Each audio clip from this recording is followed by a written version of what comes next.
Mambo ni mengi alafu muda ni mchache, tumeweza kuona Hamisa Mobeto ang'aka zaidi kuhusiana na kile ambacho kilichoweza kutokea. Ameweza kumvaa Juma Lokole pamoja na ndugu yetu Maimasa kama kawaida yake. Kitu ambacho alichoweza kuzungumza ni kwamba anahitaji kuweza kupata uhuru katika maisha yake na sio watu kuweza kumwataki kwa namna moja ama nyingine. Bra zimezidi sana kwa upande wake na ameweza kufunguka akisema ya kwamba itafika kipindi mimi kama mimi nitafanya maamuzi ambayo yatawagharimu maisha yenu yote, kwa sababu mmekuwa mkinichukulia poa sana katika maisha. Hivyo ninaamini katika hili kila mtu ataenda kujifunza hivi karibuni. Najua kuna wengi hawanifahamu vizuri, ila katika hiki ambacho mmekuwa mkinitendea katika maisha yangu, basi nafikiri hata hao watu wengine watajifunza kutokana na kile ambacho kilichoweza kutokea. Najua kuna wengi wanatamani sana ukweli juu ya maisha yangu, lakini kamwe hamtaweza kuambulia chochote, kwa sababu mimi ni moja kati ya mtu ambaye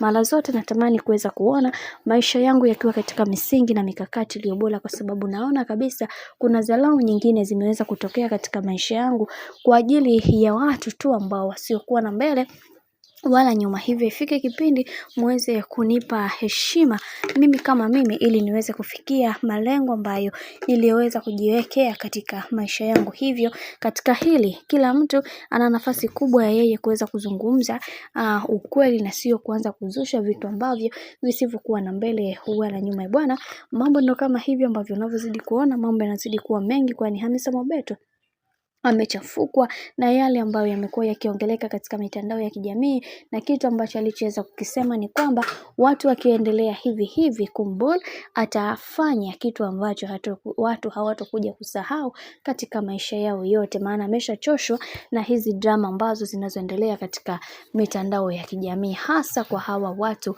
wawili Maimasa pamoja na Juma Lokole. Bwana, mambo ni mengi alafu muda ni mchache. Mimi naomba nikukumbushe kitu kimoja, kama ndo mara yako kwanza kufuatilia channel tupendwa hii hapa ya Bizoza Media, basi nikusii usisahau kusubscribe, kulike, kushare pamoja na kucomment. Sina la ziada, wacha nikutakia siku njema na kazi njema, tukutane next time. Bye bye.